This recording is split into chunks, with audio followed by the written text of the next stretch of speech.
Alright,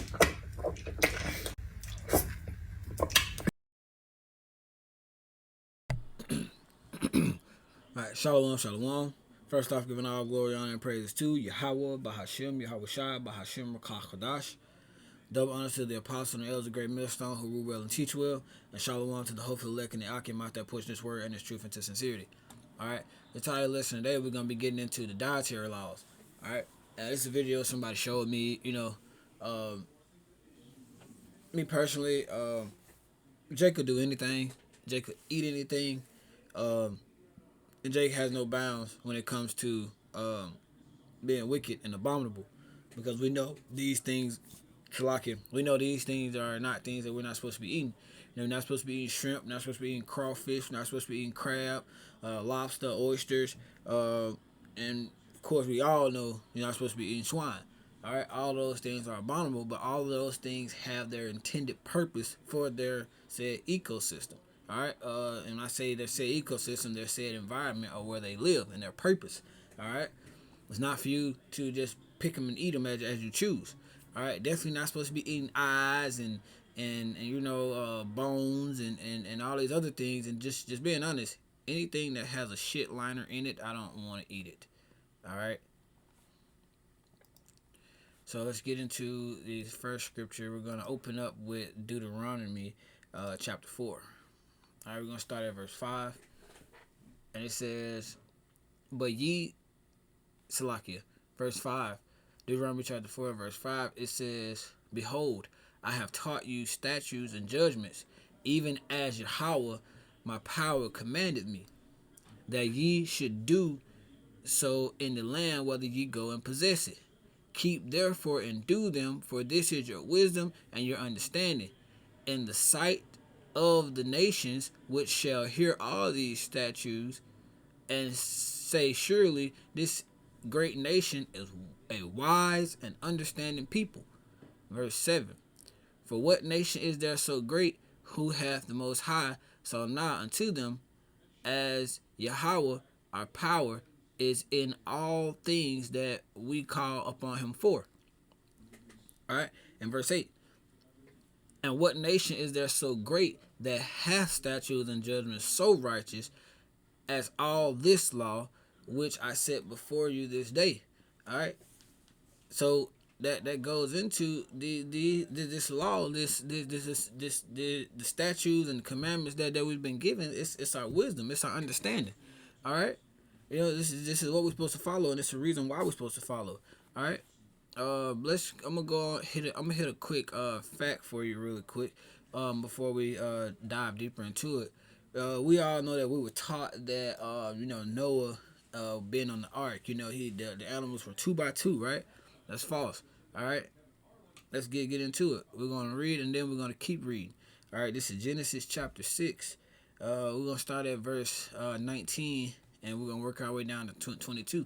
All right, it says, and every living thing of all flesh, 2 of every sort shall Salaki, 2 of every sort shall thou bring into the ark to keep them alive with thee. They shall be male and female, of fowls after their kind, of cattle after their kind, and of every creeping thing of the earth after his kind.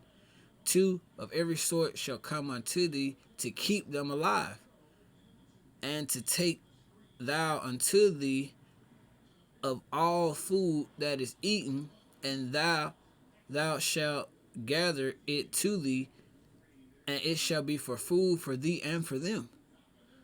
Thus did Noah according to all that the Most High commanded him, so did he. All right.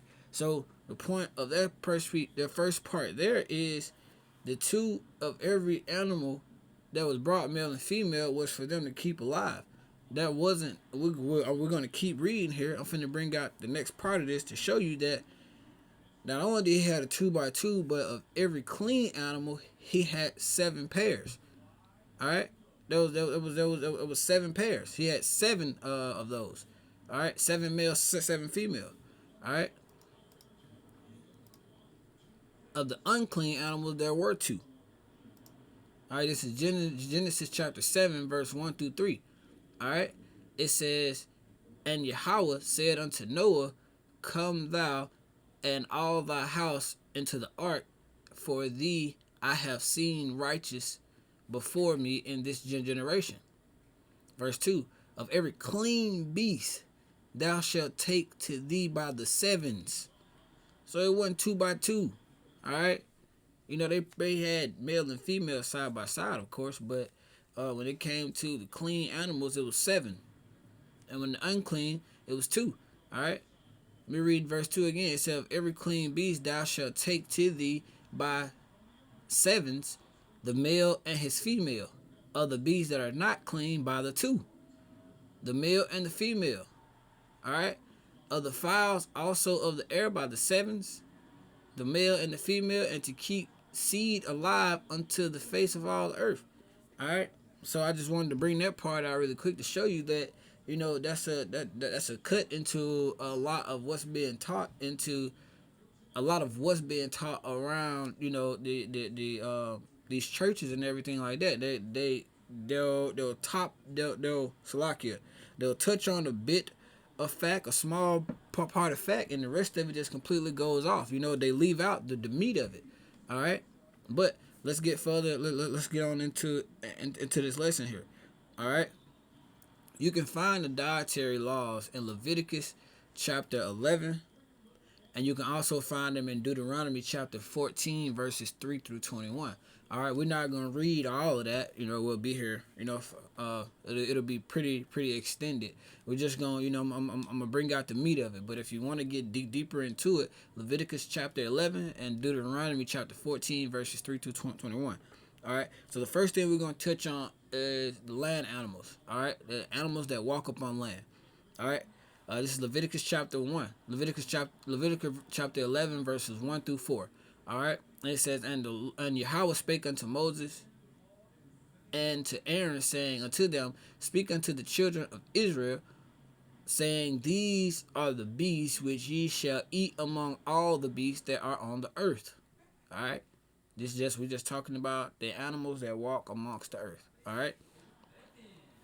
And here is the requirement for the animals that walk amongst the earth. All right. Whosoever parteth the hoof, 1. All right. And is cloven footed. All right. 2. And chew with the cud. 3. All right. Among the beasts that shall ye eat. All right. Verse 4. Nevertheless, these shall ye not eat of them that chew the cud, or of them that divide the hoof as the camel, because he cheweth the cud, but not divideth the hoof. He is unclean unto you. All right. And the purpose of 4, what it's telling you is in verse 3, these 3 specific things here: parted the hoof, cloven footed, and chew with the cud. You have to have all 3 of those. The animal has to have all 3 of those. All right, all 3 of those characteristics have to pertain to that beast or to that animal that you're eating. That's what verse 4 is talking about. You can't have one or the other. You can't have 2 and not the other. It has to have all 3. All right, if it doesn't have all 3, then it is considered unclean. All right. We're gonna get into and with these different animals, like I said, you have the animals that land animals that walk amongst the earth. You have animals that you know, the water animals, and you have the fowls. All right. And when it comes to the land animals, a big issue that we have with that is a lot of people like to eat pork. They like to eat swine. All right. We know that, you know, swine, they don't have, pigs don't have sweat glands. You know, they have their intended purpose, but the animal of itself is just it's not a clean, or it's not it's not a good thing to eat. It's abominable, plain and simple. All right. So, but it does have its benefits to the environment. All right. And this here, I did a little search that says what the benefits of swine to the environment. All right. let's look at here. It's helped balance the water and demands in particular areas. Oh, here we go right here. All right, pigs use their strong snouts to disturb the soil in search of roots and bulbs, which in turn provides freshly softened ground for new plants to grow. All right, as they eat and pass plant material, seeds disperse, which helps to maintain the biodiversity and support plant populations. All right, so if you eating up all the pigs and stuff, I mean, we can, what's then their job can't get done.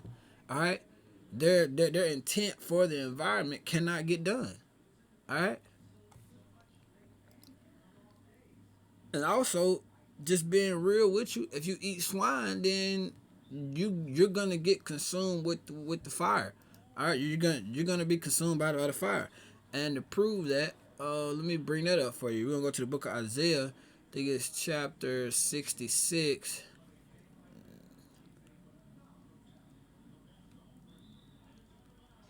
Slocky, give me 1 second.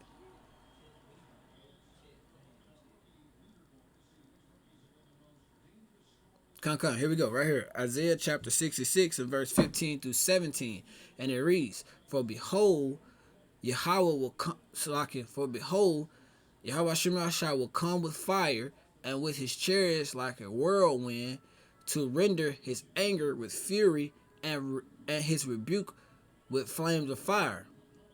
For by fire and by his sword will Yahawah plead with all flesh, and the slaying of Yahawah shall be many. Salakia. The point here is in verse 17. They that sanctify themselves and purify themselves in the garden behind one tree in the midst, eating swine's flesh, and the abomination and the mouse shall be consumed together, saith Yahawah. Alright? So if you eat swine, then you gone. Alright? It just is what it is. Alright, let's go back to Leviticus chapter 11. We're gonna move on, and we're going to get into the water animals. Alright. This is Leviticus chapter 11, verses 9 and 10. Alright. And these are your animals that are in the waters, the animals that swim. Alright. They have to have two characteristics, all right? They have to have two characteristics, not one or the other. All right, this is Leviticus chapter 11 and verse 9. These shall ye eat of all that are in the waters, whatsoever has fins, one, and scales, two. All right? Whatsoever has fins and scales, they have to have both of those two things, all right? In the waters, in the seas, in the rivers, them shall ye eat. All right? So if it lives in water, they have to have those two things, fins and scales. All right. This is Salakia. This is verse 10. And all that Salakia, and all that have not fins and scales in the seas and in the rivers, of all that move in the water, and of any living thing which is in the waters, they shall be an abomination unto you. All right. So what it's saying here in verse 10, it says if it does not have fins and scales, both of those, then it's an abomination to you. All right. If it's in the water, all right, and it doesn't have fins and scales, it is an abomination to you. All right. That's your shrimp. That's your crawfish. That's your crab. That's your lobster. That's your oysters. And all of those are bottom feeders. All right. Even they have their intended purpose for the water. All right. And this is the purpose of shellfish, all right? Shellfish, that's where your shrimp, crawfish, lobster, crab, all those fall in the family of shellfish, all right? These things, they have their intended purpose. They keep the water clean. They eat the bacteria. They eat, the feces or whatever it is down that floats down into the bottom of the sea and the ocean or the river, whatever it is. These things eat that, all right? Shellfish help control harmful algae blooms, which such as red tide, by removing algal cells before they accumulate to harmful levels. All right, they improve water quality. Improved water quality makes the environment more suitable for vegetation and organisms that require high water clarity, such as eelgrass, Salakia. Alright? What do shellfish do for the oceans? Oysters, which are a part of shellfish as well, are a critical component of the global ocean health. Alright? These animals filter and clean the surrounding waters and provide habitat, food, and jobs. Alright? So the point is here, the oysters, if they continue to keep taking all the shrimp, all the crawfish, all the oysters, all of these things out of the water, then eventually the water ain't gonna be clean no more.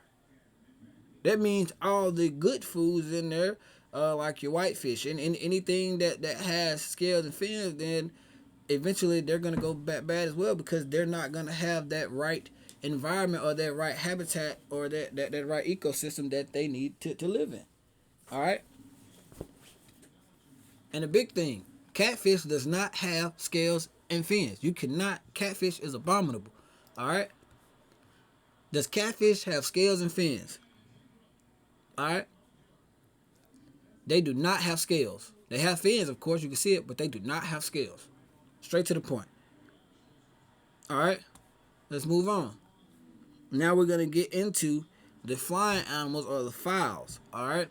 And these are broken down into two categories. All right. You have of course, you have the abominable, and you have the unclean and the clean.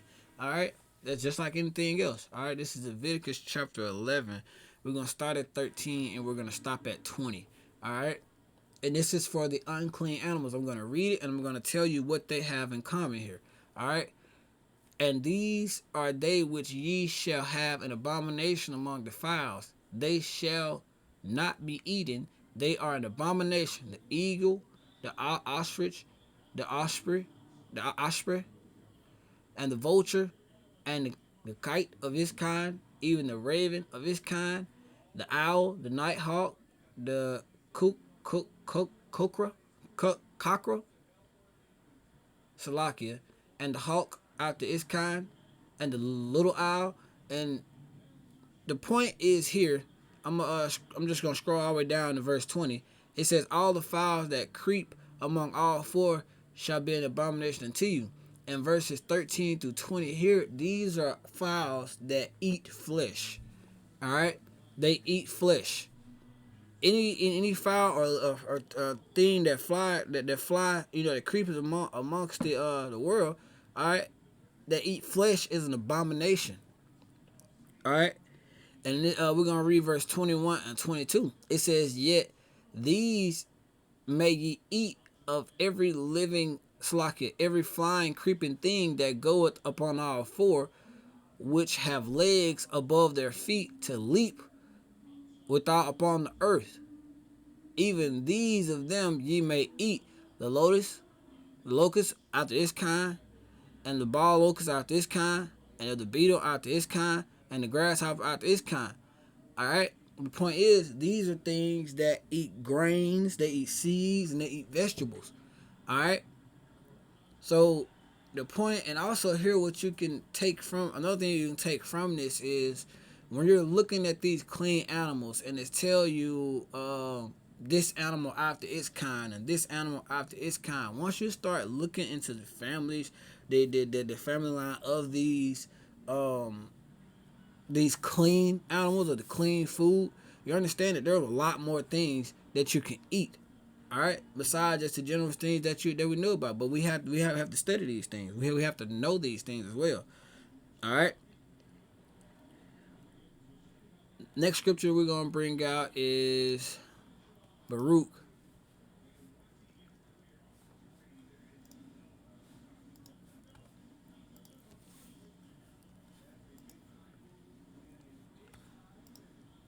Baruch chapter 4 and verse 1. It says, this is the book of the commandments of the Most High, and the law that endured forever. That means it ain't going to ever change. It's going to always be the way that it is. All they that keep it shall come to life, but such as leave it shall die.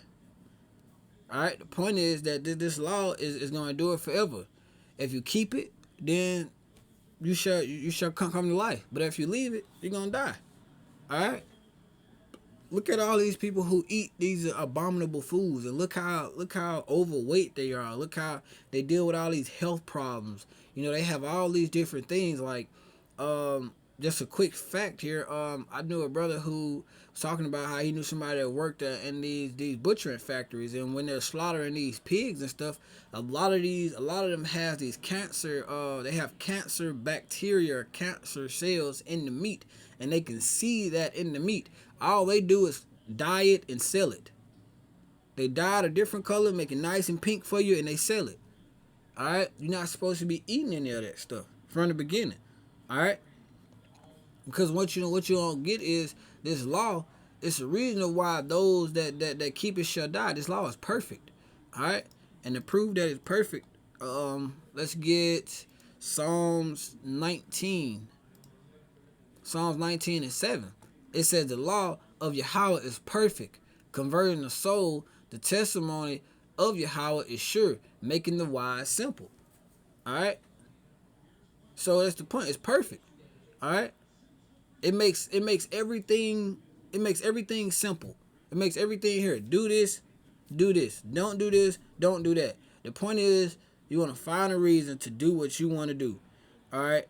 And that's just it. Jake and Keisha, like, they just want to find a reason to do whatever the hell they want to do. All right. I got two more, and then we're gonna close out. We're gonna get Isaiah. Salakia. Isaiah. We're gonna get chapter 2, and we're gonna go 1 through 3. It says the word that Isaiah the son of Amos say concerning Judah and Jerusalem. It shall come to pass in the last days, the mountain of Yahweh's house shall be established in the top of the mountains, and shall be exalted above the hills, and all nations shall flow into it. Verse 3, and many people shall go and say, come ye, let us go up to the mountain of Yahweh, to the house of the power of Jacob, and he will teach us his ways, and we will walk in his paths. For out of Zion shall go forth the law and the word of Yahweh from Jerusalem. All right. So that's the point. Like, eventually people are going to go. Eventually you're going to get it. All right. But it just is what it is.